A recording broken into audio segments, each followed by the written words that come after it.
আমাদের কি হয়েছে আমরা মৃত্যুকে ভয় পাই না? আমাদের কি হয়েছে আমরা মনে করি না যে আমরা মারা যাব? পৃথিবীর সর্বশ্রেষ্ঠ মানুষ, সর্বশ্রেষ্ঠ রাসূল দুনিয়া থেকে বিদায় নিলেন, তার সাহাবীদেরকে ছেড়ে তিনি দুনিয়া থেকে চলে গেলেন, ওপারের জগতে পাড়ি জমালেন। আমাদের কি হয়েছে যে আমরা বিশ্বাস করতে চাই না, আমরা প্রস্তুতি গ্রহণ করি না মৃত্যুর জন্য? আমি আপনি কি মনে করি যে আমরা চিরদিন বেঁচে থাকবো? আমি আপনি কি মনে করি যে আমার গ্যারান্টি রয়েছে আমি সালাত আদায় করে আমার রুমে ফিরে যাব? বিশ্বাস করুন হে আমার ছাত্র ভাইয়েরা, অবশ্যই আমাকে আপনাকে একদিন মৃত্যুবরণ করতে হবে, আমাকে আপনাকে একদিন এই দুনিয়া ছেড়ে চলে যেতে হবে। সুতরাং মৃত্যুর জন্য প্রস্তুতি গ্রহণ করুন, সুতরাং মৃত্যুর জন্য প্রস্তুতি গ্রহণ করুন।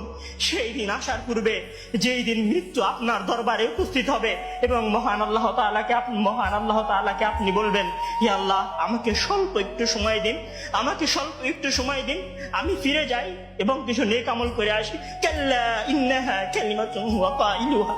তখন মহান আল্লাহ তাআলা বলবেন, কোনো সুযোগ নেই, এটা তো তার মুখের কথা মাত্র, সে ফিরে গেলে আবারও আমল করবে না, সে ফিরে গেলে আবারও আমল করবে না। সম্মানিত ভাইরা, সেই দিন আসার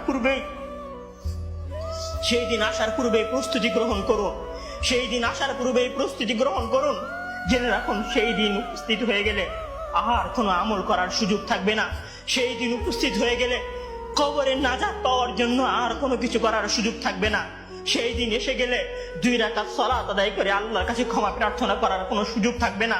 সেই দিন এসে গেলে রাতে জেগে 8 রাকাত তাহাজ্জুদ সালাত আদায় করার কোনো সুযোগ থাকবে না। এখনো সময় আছে। মহান আল্লাহ তাআলার দরবারে নিজেকে সঁপে দিয়ে তার কাছে ক্ষমা প্রার্থনা করুন।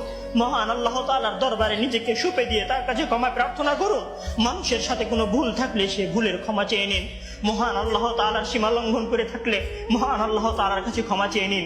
সেই দিন আসার পূর্বেই যদি সেই দিন এসে যায়, সেদিন আর কোনো লাভ হবে না, সেদিন বেঁচে থাকার আর কোনো সুযোগ হবে না, 1 সেকেন্ড সময় আপনাকে বেশি দেওয়া হবে না। সম্মানিত ছাত্র ভাইয়েরা, মৃত্যুর জন্য প্রস্তুত হন। মহান আল্লাহ তাআলা আমাদের সবাইকে মৃত্যুর জন্য প্রস্তুতি গ্রহণ করার তৌফিক দান করুন। আমিন।